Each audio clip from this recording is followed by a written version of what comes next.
cliente ele tinha um contrato de fornecimento de portas para uma obra em Dubai e... Teus e Tons.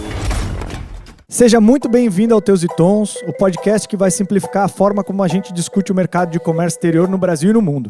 Eu sou o Arlon, eu atuo com comércio exterior há mais de 10 anos e estou aqui como host para trazer para vocês alguns especialistas e discutir sobre o mercado aéreo, como funciona o transporte aéreo e por que escolher esse transporte. Quero começar as apresentações dos especialistas, vou começar aqui pela minha direita, Dr. Carlos, te apresenta por gentileza. Fala pessoal, meu nome é Carlos, mais de 15 anos aí de comércio exterior, sendo 10 deles em operações aéreas e atualmente sou diretor de operações e de vendas da Royal Cargo do Brasil.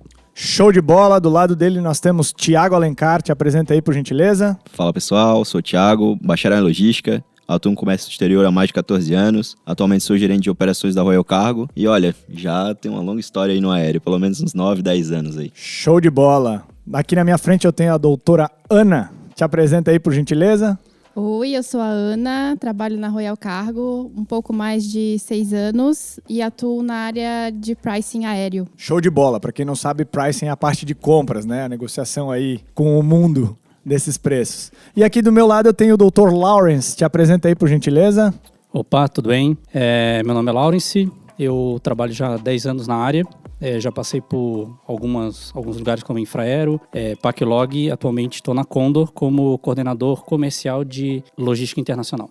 Show de bola! Estamos aqui na presença da Eduarda e do Robson, nossos co-hosts, produtores e etc. E toca a vinheta e vamos começar a falar sobre o aéreo. Tua mãe te chamava como? A minha mãe me chama... Filho. Minha mãe... Bom, voltando dessa vinheta aí, que é sempre uma surpresa para nós, a gente não sabe enquanto tá gravando, vamos começar a conversa. E aí tem uma pergunta aqui que a Liz, nossa produtora, colocou, que é: quais são as principais características do modal aéreo e em qual tipo de transporte faz sentido utilizá-lo? Temos 4 especialistas na mesa, quem vai soltar a sua primeira ideia simples aí? Vamos lá. Vamos lá, posso começar. O aéreo ele não é para todo tipo de carga, por algumas características, né? Tem tipo de carga perigosa que ela não pode ser transportada no modal aéreo, porque pode fazer basicamente o avião cair, enfim, bota em risco toda a operação e também aos próprios passageiros, né? Que a maior parte do transporte aéreo ainda é em avião de passageiro, mas principalmente o que leva alguém a transportar uma carga aérea é o preço. Então o preço hoje do aéreo comparado com outros modais, como o rodoviário e como o marítimo, ele é 4 a 5 vezes mais caro do que o transporte rodoviário e 12 a 16 vezes mais caro do que o transporte marítimo, isso de acordo com o Banco Mundial. Então, principalmente uma carga de alto valor agregado, seja equipamento hospitalar, médico, tecnologia, alimento, que aí tem uma questão de temperatura ou de vida útil muito curta, que nem num container reefer, né, o refrigerado, certo. Ele poderia ser levado pelo tempo de trânsito. Esse é o tipo de carga que mais cabe no modal aéreo. E também para aquelas cargas urgentes, né? Para as cargas que o fornecedor atrasou a prontidão, aí acaba, mesmo ela não valendo a pena se trazer pelo custo, o cliente acaba trazendo porque o seu lead time está muito apertado. Isso aconteceu agora nessa crise do coronavírus, que muitas cargas de máscara vieram no modal aéreo, mas se você for pegar o custo unitário de uma máscara, o frete aéreo fica muito alto e acaba não valendo a pena pelo custo. Só que era uma condição de pandemia universal, então o mercado aceitou pagar mais caro pela condição singular que o mercado mesmo estava vivendo. Mas teve até em outros momentos, né, essa oportunidade, porque em outros momentos a gente pode tratar como oportunidade, nesse momento como pandemia a gente não fala isso, né? Até porque não cabe para a realidade. Somos humanos, né? Somos humanos, lá. Exato. E aí? Mas, por exemplo, eu já tive a oportunidade de carregar, sei lá, uma tonelada e meia de porta numa exportação aérea, porque a demanda do cliente era cumprir o contrato dele. Então, pouco importa, o valor agregado da mercadoria realmente não valia a pena. Não era uma situação de pandemia, não era uma situação nada do que a gente vive hoje, né? Do que está acontecendo hoje em junho de 2020. Ô, Thiago, até a própria questão da devolução de madeira, né? De fumigação. Então, exato. Ela tem que ir, às vezes ela vai no modal aéreo... Num valor de frete absurdo. No valor de frete, às vezes, absurdo, e de uma carga que vai ser para destruição no país de destino. Exato, mas, por exemplo, nesse case em questão, o cliente ele tinha um contrato de fornecimento de portas para uma obra em Dubai e ele estava atrasado. E ele estava atrasado, então assim, ele não ia conseguir cumprir o prazo dele de entrega lá no marítimo. Então, ele efetivamente ele não teve lucro nenhum. Ele pagou muito mais no valor do frete do que o valor efetivo da carga, sabe? Então, Entendi. Lawrence, alguma outra característica aí principal que você vê desse modal? Cara, principalmente nessa situação, eu acredito que a urgência, né, ela é muito considerada para o modal aéreo. E a gente tem também algumas situações em que o próprio exportador, né, ele não permite que algumas cargas elas embarquem pelo modal marítimo. Então, o cliente ele é obrigado a trazer ela através do modal aéreo. A gente tem um exemplo aí dos sistemas robóticos que são peças muito delicadas e tem um volume muito grande, um valor muito alto, né? Então, existe essa necessidade que a carga realmente venha pelo modal aéreo. E além disso, só para dar uma complementada, eu acho que tem algo que o pessoal também pode dar uma olhada.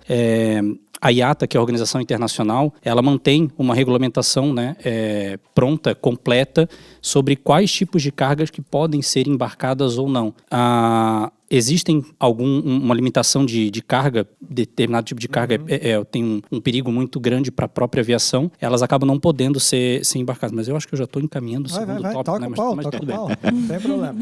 Então, nesse sentido, algumas cargas elas têm essa restrição. Umas elas podem ser embarcadas somente em aeronave de passageiro, somente em aeronave de carga, outras elas podem ser embarcadas em aeronaves mistas, em aeronaves de carga, e outras não podem ser embarcadas de forma alguma. É o caso de muita bateria, né, Lawrence? Tem bateria de lítio, agora o mundo consome muito mais bateria e até a IATA e as próprias companhias aéreas mudaram alguma parte do regulamento porque a própria bateria de lítio, que é muito comum, ela pode botar em risco o voo em si, né? Ela pode, enfim, dependendo do que ela tá próxima no avião, ela pode, enfim, explodir. Corta, DJ.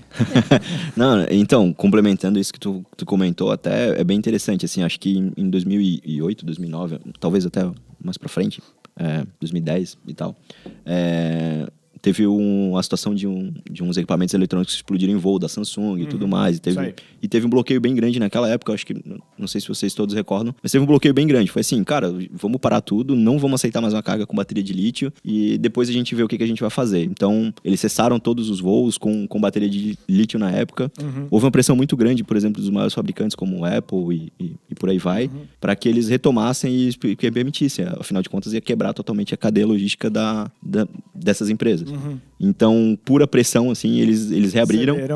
Cederam, a IATA cedeu e abriu essa possibilidade de voltar a transportar, mas foi bem específico na época. E depois disso, foi criada uma regulamentação. Até a IATA, ela criou um manual, ela tem um manual DGR, né, que é o manual de Danger Goods Regulations, e ela criou um adicional, um adendo, um outro manual completamente só para o transporte de bateria de lítio. É muito interessante isso, porque é o tamanho cuidado com isso, o tamanho preocupação, Claro. Gerou isso, né? E Ana, você já mexeu nesse manual, né? Qual o tamanho dele? Como é que funciona assim para essa consulta aí? O que você viu aí? Ele é bem grande, tem todas as separações das 9 classes de carga. Então, lá você identifica qual a classe, a UN, né? Que é a nomenclatura de cada carga, de cada tipo de carga. Então, você consegue analisar a quantidade, a embalagem, as marcações que devem ser feitas para a carga embarcar de acordo com a IATA. E lá ainda também te mostra se tu pode, não pode? Sim, mostra... se pode no passageiro, se pode no cargueiro, a quantidade, ela mostra exatamente bem separado. Até para cargas que tem bateria, tem uma divisão que cargas com o aparelho eletrônico, como o celular, ela pode embarcar de aeronave passageira e somente a bateria pura, ela embarca só em aeronave cargueira. Que legal.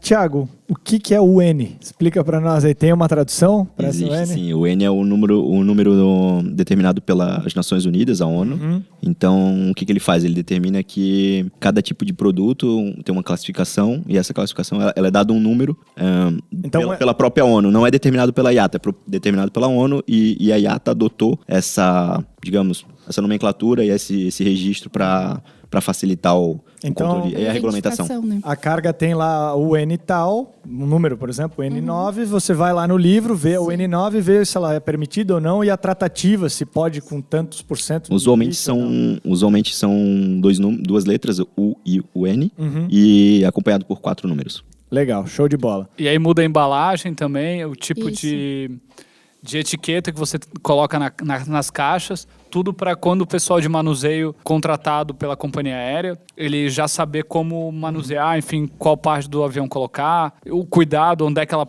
é que ela pode ficar, onde ela não deve ficar no avião. Lawrence, uma pergunta. Nessa parte dessa UN, você vê que a IATA também se preocupou com algum tipo de composto dessa mercadoria? Ele diz assim, até tantos por cento, por exemplo, de álcool pode, não pode, até tantos por cento de lítio pode, não pode. Ele mexe na composição da mercadoria também? Sim, dependendo do produto, ela informa. O manual ele é bem completo, né, com relação a isso. Então, ele vai te informar, vamos lá, desde o tipo de embalagem que tu vai aplicar nesse produto, até como que o documento tem que ser preenchido, o documento que acompanha a carga tem que ser preenchido. Então, é tudo muito, muito detalhado.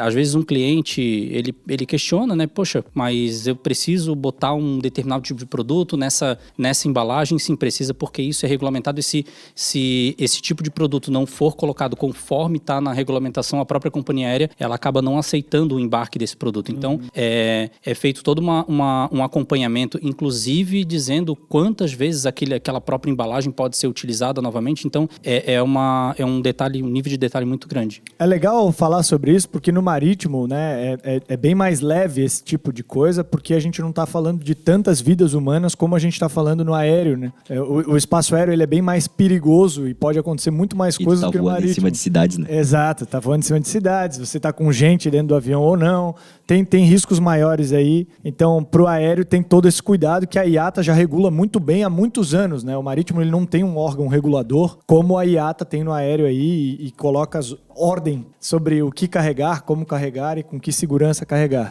É muito interessante a gente falar da IATA, assim, porque o que acontece? Muitos países, eles abandonam o seu direito, né, a sua soberania de determinar a tua própria regulamentação aérea em detrimento de usar a regulamentação da IATA. Ela é tão completa que diversos países abrem mão da sua regulamentação. Por exemplo, o Brasil, em 2000... Bom, não me recordo a data aqui correta, mas no último... 2000 bolinha. No último mandato lá da Dilma, por exemplo, ele abriu mão da sua soberania e a ANAC, que é a regulamentação brasileira, né, a agência brasileira, ela abriu mão sobre a regulamentação de carga, entendeu? Então, assim, ela abriu a porta e falou, não, a IATA é muito mais completa que a gente, deixa rolar assim e segue a vida. Enfim, gente, nós conversamos um pouco aí sobre as cargas perigosas, que de caso é um dos principais calos aí do aéreo, né? A galera se preocupa muito com esse transporte em relação a isso. E como é que é acomodado essas cargas nas aeronaves aí? A gente estava falando de bateria de lítio, assim. Se a gente pudesse exemplificar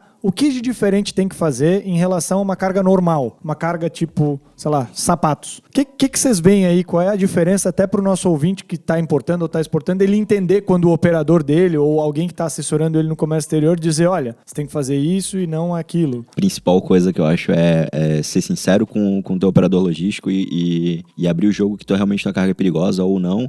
E se tu não souber, abrir todas as informações para que ele, como um assessor, efetivamente, ele possa te ajudar a identificar isso. Até um adendo, porque o operador, né, o cara que contrata, a empresa, no caso, que contrata, faz o contrato da companhia aérea, que é o emissor do AWB, que é o conhecimento de embarque aéreo, ele é responsável pela carga. Então, se você declara que ela não é perigosa, ela é perigosa, quem tem risco de perder as licenças é o agente de carga. É quem emitiu o conhecimento de embarque. Então, acaba colocando ele em risco extremo de danificar seu negócio, imagem, por um bom tempo ou até para sempre. Exato. E assim, vamos lá.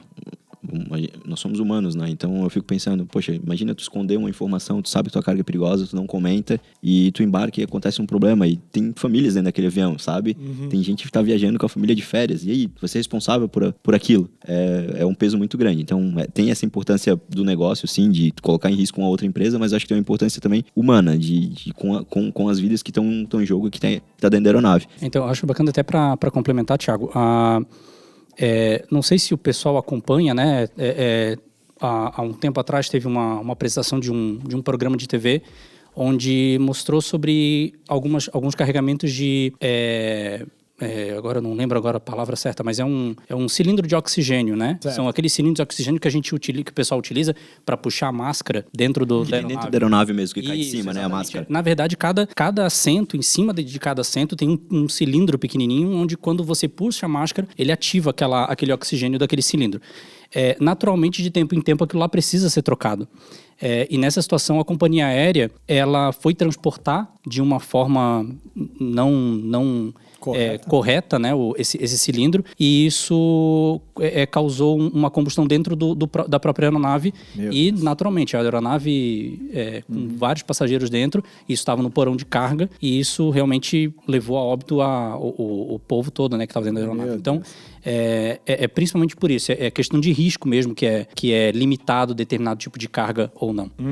Show de bola. Ana, quem está começando no modal aéreo vai enfrentar grande parte de siglas e nomenclaturas internas aí desse mundo, né? Porque o aéreo é um mundo específico. Sim. Com N coisas, como a gente falou aí, tem já um livro bem grande de regulamentação, fora tudo que a gente pode ver no dia a dia aí, com a grande quantidade de envolvidos na cadeia, né? Porque tem o terminal, tem o agente de carga, tem o transportador rodoviário, tem o empacotador, enfim, tem muita gente aí.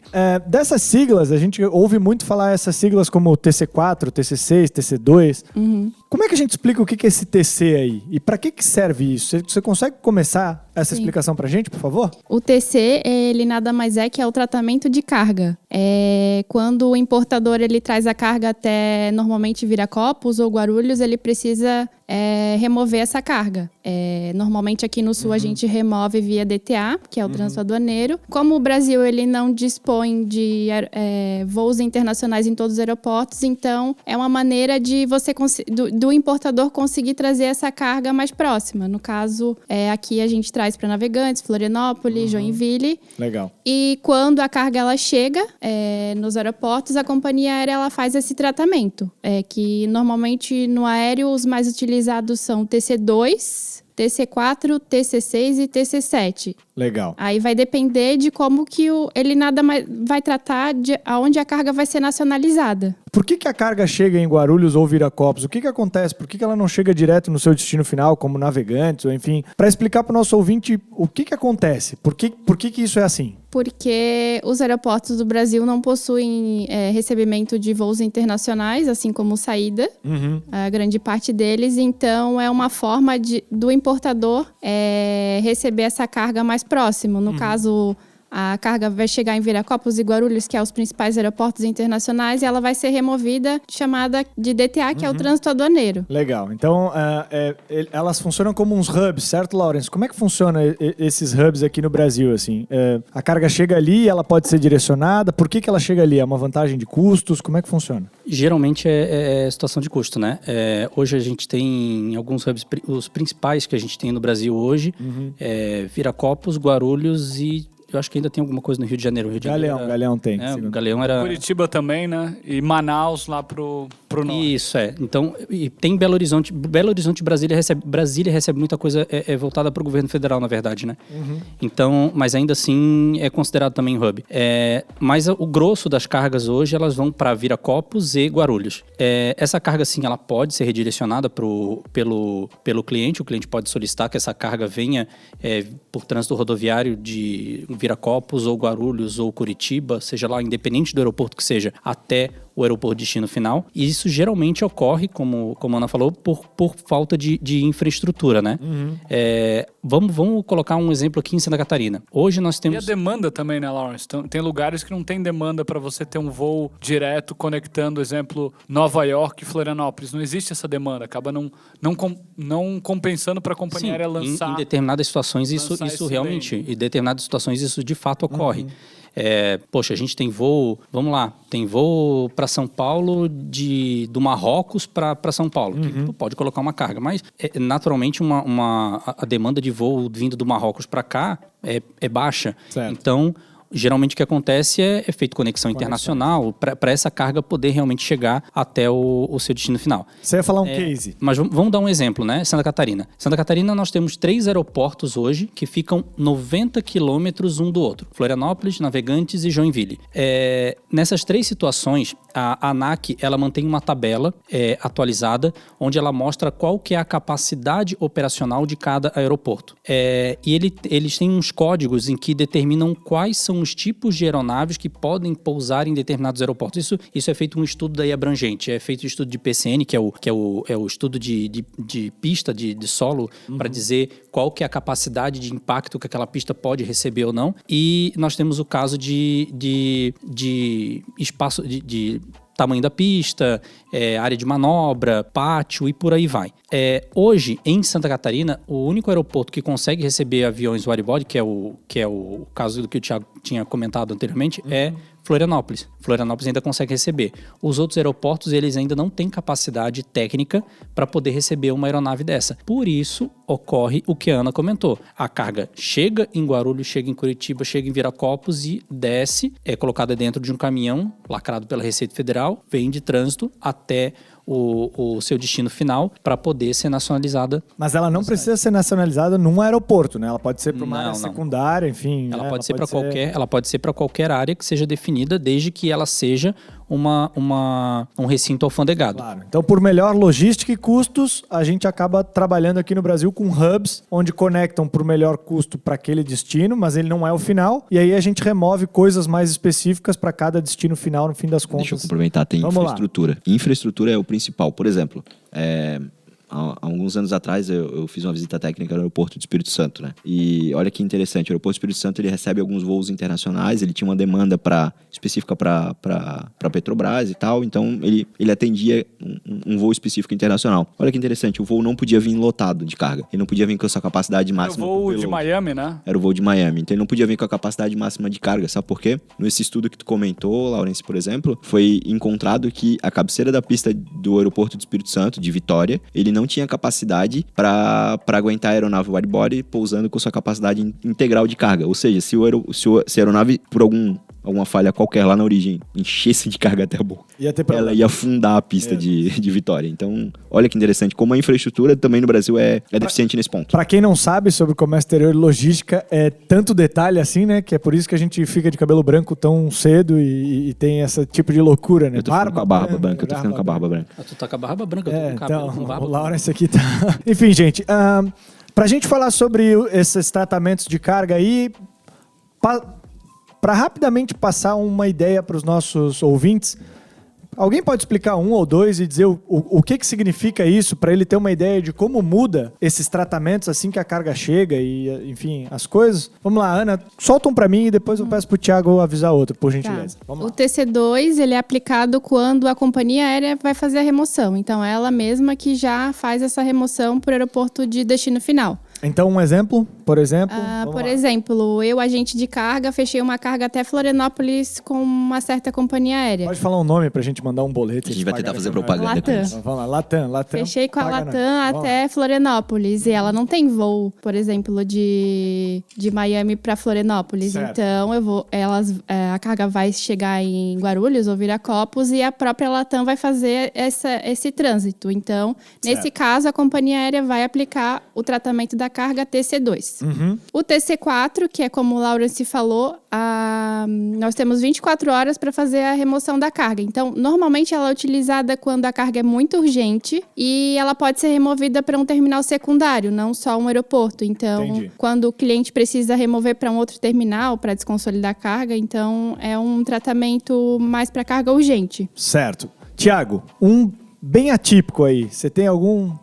tratamento atípico? A Ana falou o TC4 e o TC2. Tem algum que... Pô, Ana, tu pegou todos os mais interessantes, cara. Pegou os mais fáceis, os mais difíceis? Não, né? Os mais utilizados. Pegou os mais interessantes, Os mais utilizados, é. Conta pra nós, Thiago, algum tratamento aí. Tem na tua colinha?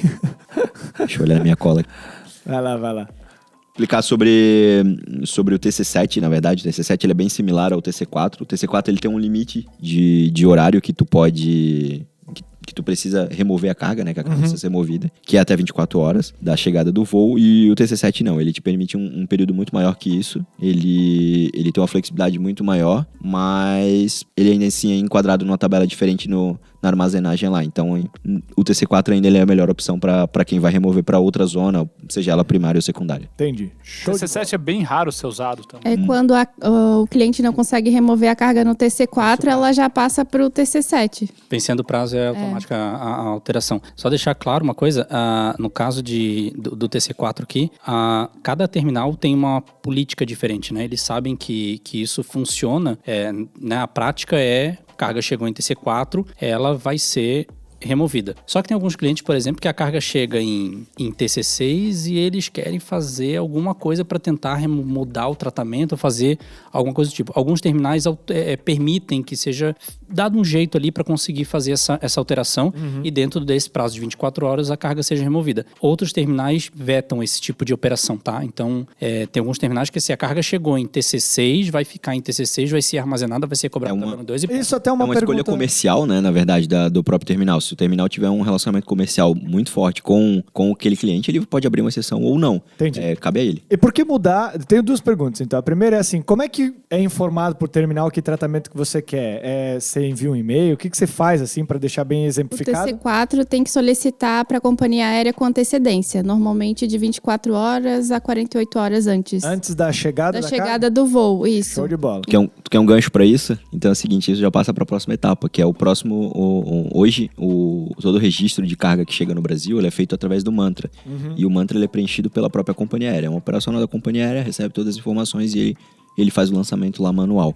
Inclusive, sujeito a erro de digitação é bem complicado. Então, para 2021, a Receita Federal ela está implementando um novo sistema, que é o CCT, e essa responsabilidade não vai ficar somente na mão da companhia aérea, ela vai vir para a mão do agenciamento de carga. Então, o agente de carga ele vai compartilhar dessa responsabilidade com a companhia aérea do lançamento das informações. O Mantra é o sistema da Receita Federal aí de controle do que está chegando e o que está saindo, certo? Basicamente, o Mantra é aquela coisa assim, Receita Federal, tô chegando nesse voo com tudo isso aqui de carga, cada carga é determinado isso aqui. Entendi. E o mais bizarro, que tem aeroportos no Brasil que não tem o sistema Mantra. O mais bizarro, o sistema Mantra é em DOS ainda, aquela tela preta com as letras verdes. É que ninguém viu a minha cara que eu fiz agora, né? Já que eu não sou muito do mercado aéreo, cara, aeroportos funcionando sem Mantra ainda. Show de bola. fazer competição Vamos do lá. que bizarro, então. Vamos lá, Lawrence, por favor. Como é que essa informação é inserida no sistema quando chega no aeroporto? Manualmente? Digitando. Tantanana. Alguns aeroportos é manualmente, outras fizeram uma gambiarra para conseguir colocar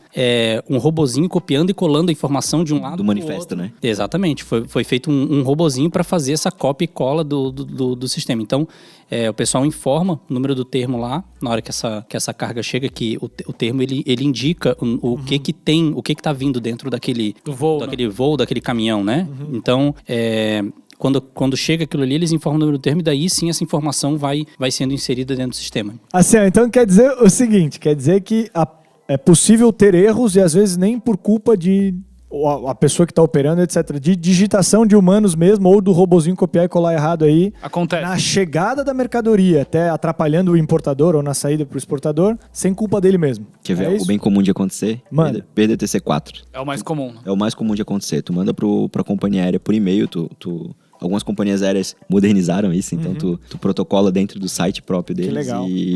Mas basicamente é um e-mail que cai, né? Por trás de todo o site e tudo mais. O e-mail cai lá pra eles. Então o que acontece? Eles vão pegar aquele e-mail, depende de uma pessoa ir lá ainda e registrar manualmente no Mantra. Entendi. Se aquela pessoa tiver uma dor de barriga, ela passa batido. E o TC4 não é aplicado. E o TC4 não é aplicado e a tarifa vai lá em cima.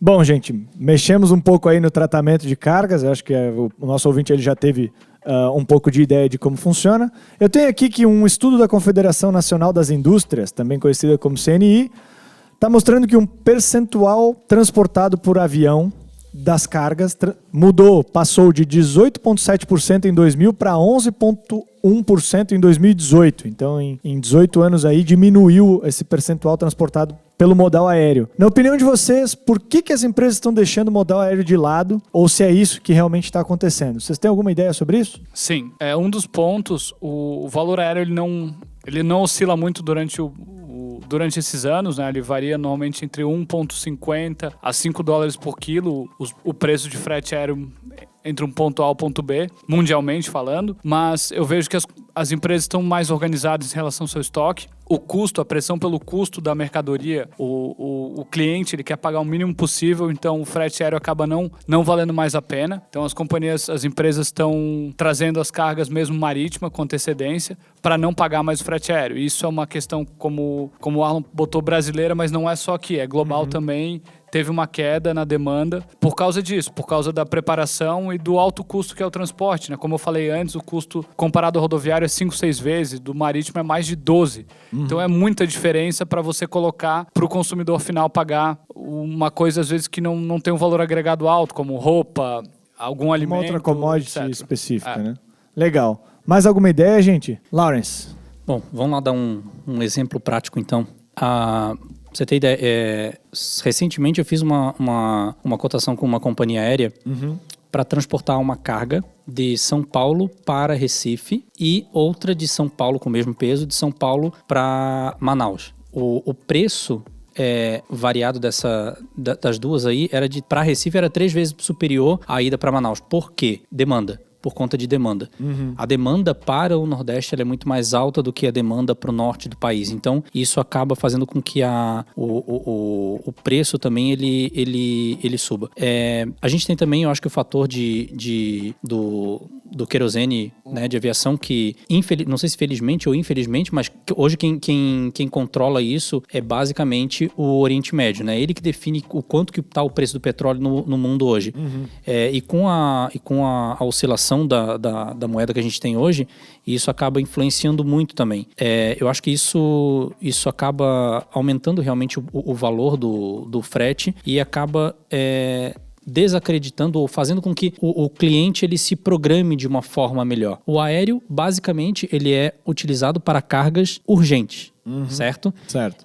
E o marítimo para cargas que podem ser programadas. Então, o cliente ele começa a se programar melhor. Tem uma empresa que opera pelo aeroporto de Navegantes, por exemplo, uma empresa do ramo têxtil que ela tem um volume bem expressivo de importação. Por conta do alto custo do frete, ela começou realmente a se programar. Ela deixou de trazer tanta coisa pelo aéreo e começou a trazer muita coisa pelo marítimo justamente por conta disso. Então, poxa, preciso levar isso num prazo tão curto? Não, posso tentar fazer essa programação para que essa carga venha por um modal um pouco mais lento. Nessa parte de economia de escala, eu estava fazendo um cálculo ali com um cliente que ele me disse, e a gente conversando assim, por que o marítimo é tão mais barato, né? A gente fez um viés assim. Um voo, ele pode trazer numa média aí de 170 toneladas, não sei, 120 a 170 toneladas num voo. Isso são somente, numa média, 10 containers dentro de um navio. E um navio ele consegue trazer de 4 a 7 mil containers numa média por viagem. Então, a economia de escala do capitalismo, ela acaba chegando ali. Bom, eu estou trazendo muito mais coisa, gastando o mesmo combustível, enfim, né, nessa viagem, do que um aéreo que traz um espaço limitado de carga, né? Sendo que ainda tem as suas próprias dificuldades, né? Uma vai pelo ar, uma pelo mar, enfim, tem outras coisas que são propostas de valores diferentes. Exato. Né? Você não pode fazer a leitura de vou usar o aéreo só porque é mais rápido. Você tem que ver o que você precisa naquele momento. Se a tua carga se encaixa no modal aéreo. Porque senão, se você só pensar pela agilidade, pelo timing, é claro que o aéreo vai ser melhor para todo o negócio. Só que ninguém vai comprar teu produto. E tem mais ainda, né? Que a partir de agora, como o mundo está ficando cada vez com mais informação e os especialistas estão cada vez surgindo mais, a gente começa a entender um pouco como utilizar a logística a nosso favor, né? Então, antes, o que para nós era muito difícil definir se vai aéreo ou marítimo, né? Hoje a gente já tem formas de calcular aquilo, ver os valores, ver se vale a pena ou não vale, quanto custaria mais ou a menos, se o tempo ganho no aéreo vai ser bom para mim a ponto de eu pagar mais ou não. Eu acho que a gente já tem essas leituras mais fáceis, né? Mais na mão aí. Enfim, deve ter 1 milhão de blogs aí que você consegue buscar no Google e descobrir se de fato esse cálculo é melhor para o aéreo, marítimo e etc. Eu queria perguntar uma coisa em relação à burocracia.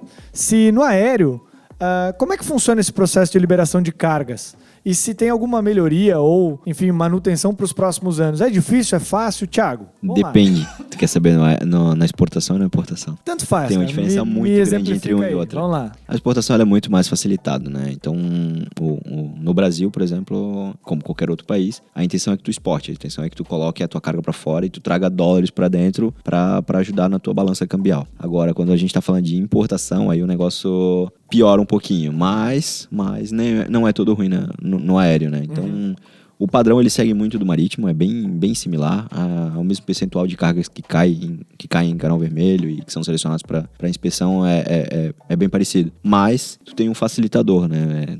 Qualquer dia de atraso na liberação é praticamente 50%, se não 100% do teu turnaround time inteiro da carga. Entendi. Então existe uma pressão muito maior sim para a liberação acontecer muito mais rápido no aéreo. Lawrence, e aí? Esse processo de liberação que você vê hoje no dia a dia, ele é pesado? Você tem alguma experiência no Marítimo para contar um pouco do caso? Ou o que você enxerga aí? Qual a sua opinião? Marítimo, tu sabe que... Não é a tua especialidade, né? Não tenho experiência nenhuma. Agora, no aéreo, eu vejo que, por exemplo, a Receita Federal ela tem se conscientizado de que existe uma necessidade para que esse fluxo ele realmente melhore, né? Tanto que a gente está falando aí de novos sistemas aí que estão sendo liberados pro consumidor, né, para o cliente final, com relação a isso, para que isso possa ser aprimorado. Com relação aos terminais de carga, eu acredito que isso tem realmente melhorado, principalmente porque a gente deixou de ter como é que eu vou dizer, tínhamos uma empresa só que controlava todos os terminais de carga no país até pouco tempo atrás. Chamada Infraero. Que era Infraero. E que, diga-se de passagem, né, já fui parte dela, então sei um pouquinho disso. E hoje a gente tem várias empresas que, apesar da maioria delas utilizarem o sistema que a Infraero desenvolveu, né, todas elas realmente trabalham ainda para tentar fazer com que esse processo agilize. Só um adendo rápido. Vamos lá. Para vocês terem ideia, no aeroporto de Guarulhos a distribuição era feita toda manual. Distribuição tanto para tarifação quanto para liberação, ela era feita toda manual. O pessoal ficava numa mesa redonda e vinha alguém com todos os processos em que o despachante colocava o papel, o documento em papel, todo num escaninho. Ele pegava todo aquele bolo de papel e ia distribuindo para aquele povo que estava na mesa para poder fazer a análise e verificar. Tinha uma secretária que fazia isso, né? Eu lembro dessa história. Entendeu? Então, tipo, era isso é recente? É recente. A gente está falando de, sei lá, 5, 10 anos atrás, no máximo. É muito recente. Então, imagina, tu entregava para uma secretária, botava no escaninho, a secretária pegava e ela, por escolha própria, ela entregava para qualquer fiscal que ela quisesse. Fiscal pra... Então o processo era feito todo manual. Aí depois começou a melhorar um pouquinho, esse processo começou a ser feito de forma eletrônica. Alguns terminais hoje já permitem com que você faça essa apresentação de forma eletrônica, né, dessa documentação, não mais aquele papel. Você imagina, tinha declaração de importação que tinha centenas de páginas e vinha uma pessoa lá do terminal pegar página por página para verificar se os impostos incidentes estavam de forma correta, porque a tarifação também depende disso, né? Dependendo da situação, a carga pode ser enquadrada em uma tabela ou outra, e tanto no caso da liberação da carga em si, né, na situação. Então, isso mudou bastante, né? Isso tem melhorado. E eu acredito que com as novas concessionárias, isso tem a intenção só de melhorar, na verdade. Né? Eles têm que até melhorar um pouco a eficiência deles, no fim das contas, né? Porque, como você falou, tem produtos deles que são prejuízo mesmo, né? Então, ele tem que tentar agilizar ou modernizar ou trazer uma tecnologia de alguma forma para facilitar e baratear esse custo, né? E não só por isso, assim, a gente está falando também de concorrência. Antigamente não existia concorrência.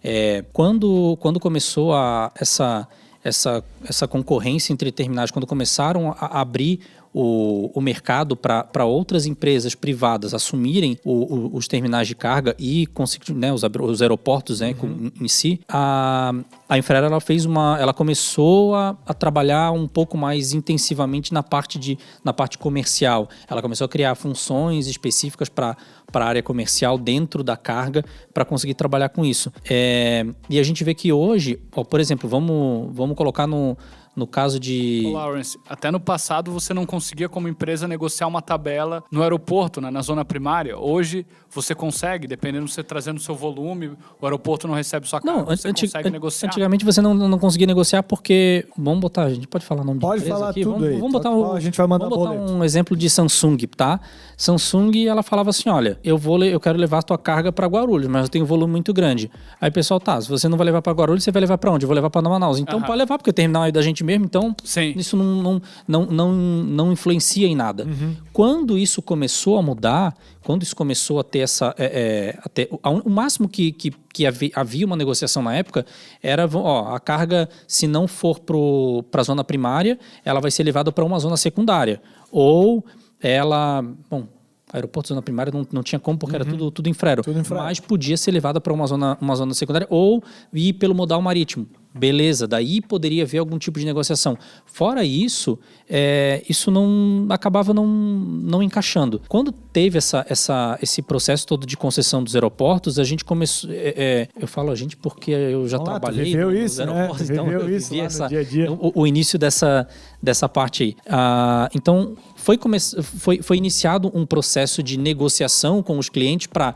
Olha, se tu nacionalizar tua carga em Guarulhos, vai ser cobrado tanto. Guarulhos, realmente, como o aeroporto ele é muito grande, Viracopos, são aeroportos muito grandes, o volume para negociar ele também é muito alto. Você tem que ter um volume grande para você conseguir negociar uma tarifa. Para fazer diferença, né? Para gerar um impacto até para isso. eles. Só que é aquela coisa, o volume grande de navegantes, de Florianópolis, de Vitória, de Belém, ele é completamente diferente do volume grande de Viracopos, Guarulhos, Galeão. E essa parte comercial daí, né? Se o aeroporto ou a concessionária, né? A concessão tá interessada naquela carga, naquele tipo de mercadoria, naquele valor, naquilo que pode gerar, ele tem a opção hoje de negociar sim ou não, né? E antes exatamente, a Infraero dizendo não porque não tinha concorrente. A gente fala até questão de infraestrutura também, né? Porque tem terminais, por exemplo, que às vezes o cliente... Eu já recebi, por exemplo, naquela época, cliente que chegava pra gente, eu tô querendo importar um carro, ou tô querendo importar uma pedra preciosa, sei lá, alguma coisa com volume, um valor agregado muito alto, mas eu preciso, vamos supor, de um cofre. Não, o terminal não tem cofre, não tem como receber isso. Não, sou obrigado a levar para uma zona secundária, porque não existe a infraestrutura necessária para poder receber esse tipo de carga. Bom, vamos caminhar para o final aqui da nossa conversa. Eu tenho uma última pergunta aqui, eu queria começar com a Ana. Ana, como é que está hoje e qual a percepção para ti, para esse modal aéreo, esse assunto que a gente está conversando, durante e pós-coronavírus? Como é que tu vê o mercado e esse transporte, essa escolha aí? Vamos lá. Então, a minha percepção é... Desde o início do corona, os fretes aumentaram muito, principalmente Ásia, que é o nosso principal mercado, né? Então, no primeiro momento, os clientes estavam buscando máscara, produtos para o Covid. Teste, então, respirador. teve muita busca e o frete lá em cima. Porque várias companhias aéreas cancelaram rotas. Chegou até nos $27 por quilo, né? Isso. Saídas do Brasil foram canceladas. Algumas companhias aéreas nem retornaram ainda os voos para o Brasil. Principalmente as companhias que têm aeronave de passageiro, né? Porque hoje principalmente a exportação, a gente está trabalhando mais com aeronave cargueira, por conta do Covid e tudo mais. Então, as companhias aéreas ainda não retornaram e acho que a previsão para os próximos anos, tem uma previsão que até 2023 as companhias aéreas ainda vão estar recuperando de tudo que aconteceu, né? E eu acho que elas vão começar a se unir e ajudar uma outra. Assim como já está acontecendo com a Azul e a LAN. Como o Thiago falou, a Azul, a previsão é comprar mais aeronaves, né? Porque algumas companhias aéreas vão deixar de existir por conta de tudo que está acontecendo, voos parados e perda de dinheiro. Claro. E acho que é isso. Show de bola. Então a gente vê aí, como opinião da Ana, uma consolidação do mercado para sobrevivência, né? Durante e pós-coronavírus. Já tiveram algumas recuperações judiciais, né? A Avianca da Colômbia e a Latam. E a Latam também está negociando com a Delta alguns acordos de compartilhamento de voos, etc. Qual a percepção aí para esse modal pós-coronavírus? Primeiro, falando do setor de passageiro, que é o que transporta a maior parte das cargas, está tendo uma adaptação, né? Como que vai ser o voo do futuro? Como que vai ser o distanciamento de poltrona? Então, muita coisa tem sido falada, mas nada ainda muito firme. Mas a gente já vê os fretes caindo, como eu falei, chegaram a $27 por quilo, foi o máximo que eu cheguei a ver. Talvez em algumas ocasiões até um pouco mais do que isso. Hoje você já consegue pagar um frete de $8 a $12 e ele vem caindo também. A tendência é várias companhias aéreas voltando seus voos em frequências menores. Então, ele vai se normalizando com o tempo, com o passar do tempo, para chegar nos fretes mais baixos. As companhias aéreas acabaram surfando uma onda, é feio falar boa, né? Mas elas com o alto valor dos fretes aéreos, supriu parte, muito pequena, mas supriu parte de não ter voo de passageiro ou não ter passageiro no voo. Então elas perderam bastante dinheiro, mas supriram um pouco pelas cargas e vai aos poucos normalizando, pelo menos o nível de frete. O que eu acredito que vai reduzir, já veio reduzindo, é a capacidade. Companhias aéreas, as menores vão quebrando, ou vão se consolidando. Companhias aéreas maiores, elas vão tirando rotas que não são tão rentáveis e vão colocando frequências semanais. Então esse é o cenário que eu vejo, pelo menos em curto prazo. E como a Ana falou, até 2023, o cenário ainda não é dos melhores para as companhias aéreas. A partir dali que deve ter um crescimento novamente. Show de bola. Thiago, deixa eu te fazer uma pergunta antes. Em partes. Peraí, mas uma pergunta antes, Thiago. Antes de você dizer qual é a tua percepção para esse modal pós-coronavírus, eu queria que tu me dissesse assim, sobre a lucratividade das companhias aéreas, ela começa onde? É carga, é passageiro? Você tem uma ordem aí bem legal que você comenta todo dia. Como é que funciona? A business class com 16% do faturamento, a carga efetivamente com 12% do faturamento e a primeira classe com 4% do faturamento das companhias aéreas. Show de bola. E como é que tá a tua opinião aí para esse modal pós-corona? Minha opinião, eu discordo um pouco do que o Carlos comentou. Eu acho que as companhias aéreas, a retomada das viagens internacionais ou das viagens até nacionais pelas pessoas, ela não vai ser em V, né? Então ela não vai ser uma retomada muito rápida, ela vai ser em U e um U bem aberto. Então ela tu vai ter um tempo muito grande de baixa até que as pessoas retomem as viagens, seja elas nacionais ou internacionais. E com isso as companhias aéreas vão apostar muito mais na carga, elas vão forçar muito mais no volume de carga. Desculpa quem gosta do marítimo, eu adoro o aéreo e eu acho que o aéreo ele tem um poder de alavancar muito grande nesse momento, né, no momento da retomada. As companhias aéreas vão apostar nisso, elas vão efetivamente começar a colocar um allocation maior para isso. Obviamente o número de companhias aéreas deve diminuir, mas as aeronaves já estão aí, elas já foram compradas, elas já foram produzidas, então elas só vão trocar de mão, entendeu? Agora é a companhia aérea, como eu falei antes, a Azul está mais preparada, por exemplo, para captar mais dinheiro e conseguir comprar essas aeronaves que estão sobrando num valor aí de rifa.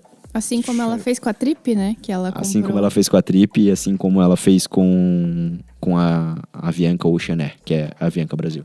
Show de bola. Lawrence, tua opinião sobre o assunto? Bom, então, concordo em parte com cada um, né? A gente vê que o cenário, até ele mapeado pela própria IATA, ele não é muito bom. Mas algumas empresas aéreas, elas conseguiram tomar uma lição dessa etapa. Eu não lembro agora, não vou recordar o nome da companhia aérea. Eu acho que é a Aracatá, que a gente tinha comentado anteriormente também. Mas eu agora não vou lembrar também a origem do que eu li. Mas a gente percebeu que o volume estava sendo extremamente expressivo de carga movimentada dentro do modal. Apesar daquela notícia que eu coloquei, de que a Qatar ela tinha um volume muito grande, mas tinha uma específica assim que está bombando e o lucro dela tem subido muito por conta desse caso todo. Até um adendo no que você está falando, as companhias aéreas do Oriente Médio, a lucratividade delas com carga é entre 15% a 25%. Do total de share, né, de rentabilidade. Caramba, bem maior do que o global que eu acabei de comentar. Show de bola.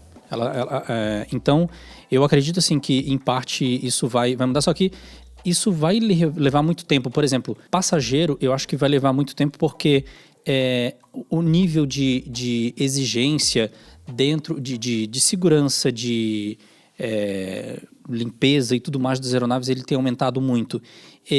A gente sabe que não é a própria companhia aérea que executa esse tipo de serviço, ela contrata, ela subcontrata esse tipo de serviço. Então isso aumenta também um custo para a própria companhia aérea para poder manter isso. E não é todo mundo que vai ainda de imediato querer pegar um avião, que agora, por conta das exigências, você coloca uma máscarazinha e vai viajar. Então isso vai demorar um pouco para retomar. Mas eu quero só passar uns dados que eu peguei atualizado até da própria IATA do dia 9 de junho. Segundo a própria organização, as aéreas elas devem perder em torno de 8 bilhões de dólares somente esse ano. Meu Deus. Uma perda média diária, segundo eles, de 230 milhões de dólares.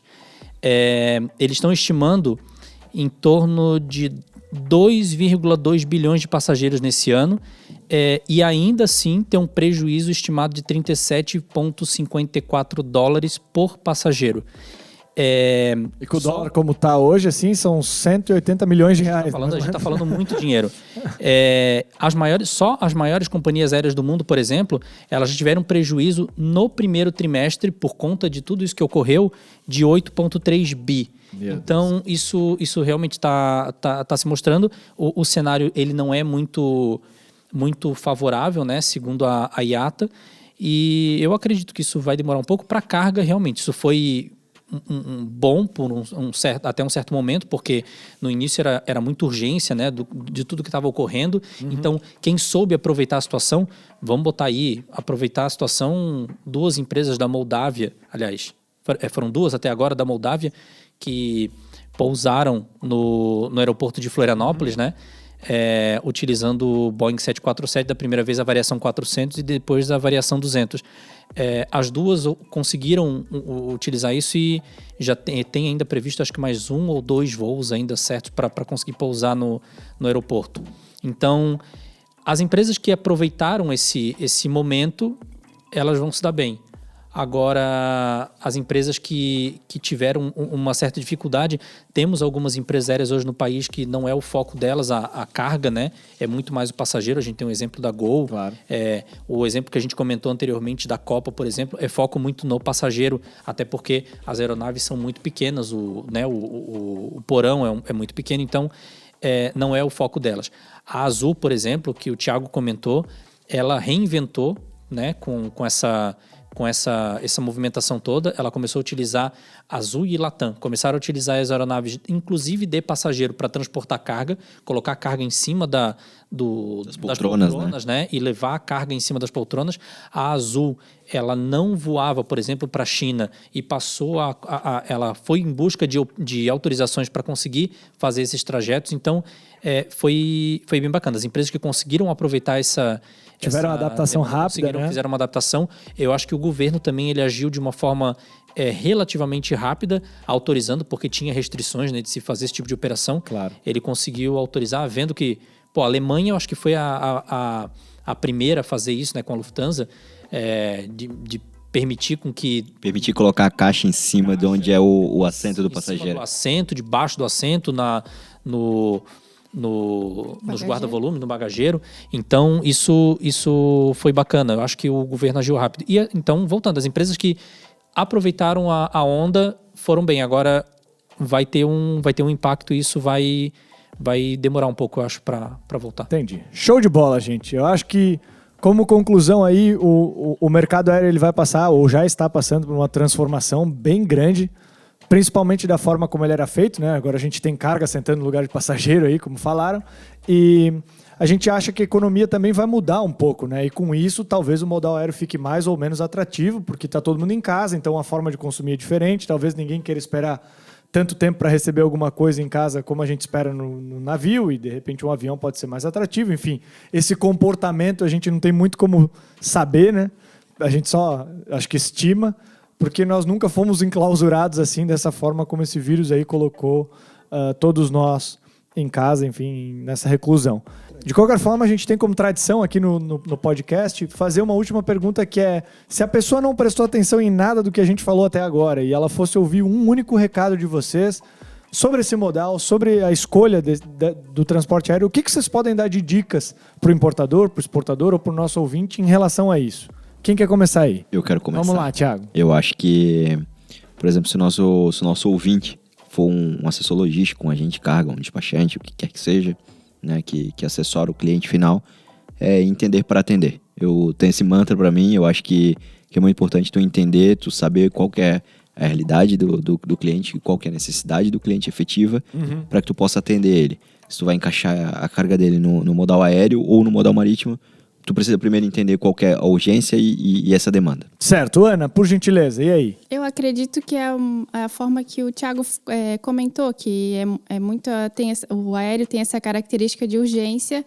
Então, quanto mais informações você tiver sobre a carga, previsão, deadline que a carga precisa chegar, assim a gente vai saber, por exemplo, mais ou menos 7, 8, 9 dias, a carga da China já está aqui. Então, a gente tem essa previsão de deadline, como a gente vai poder atender essa carga. E também o aéreo é como todo mundo sabe, é o meio de transporte mais rápido, seguro. Para uma carga perigosa também, é a questão de segurança, todas as normas e adequações que a IATA regulamenta. Então traz uma certa segurança. Sim. Show de bola. Carlos Felipe Fux.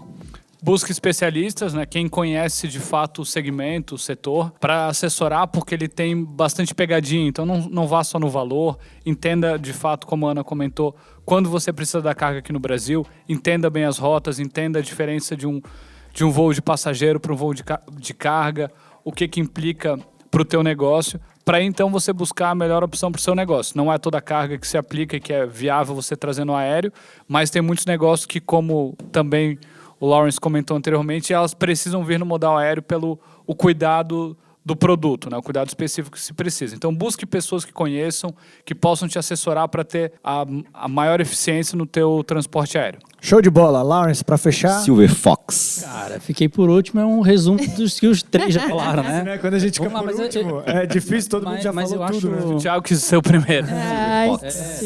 Vamos lá. Mas eu acho assim, basicamente vamos chamar de uma formulazinha triangular, né? São três pontos assim que eu acho que a pessoa tem que prestar atenção. Primeiro, se a sua carga ela compete ser levada pelo modal aéreo. Segundo, o valor que você está disposto a pagar por esse frete. E terceiro, a urgência que você tem em receber aquela carga. Eu acho que fazendo um balanço entre esses 3 pontos aí, eu acho que você consegue identificar se o modal aéreo ele é válido para você ou não.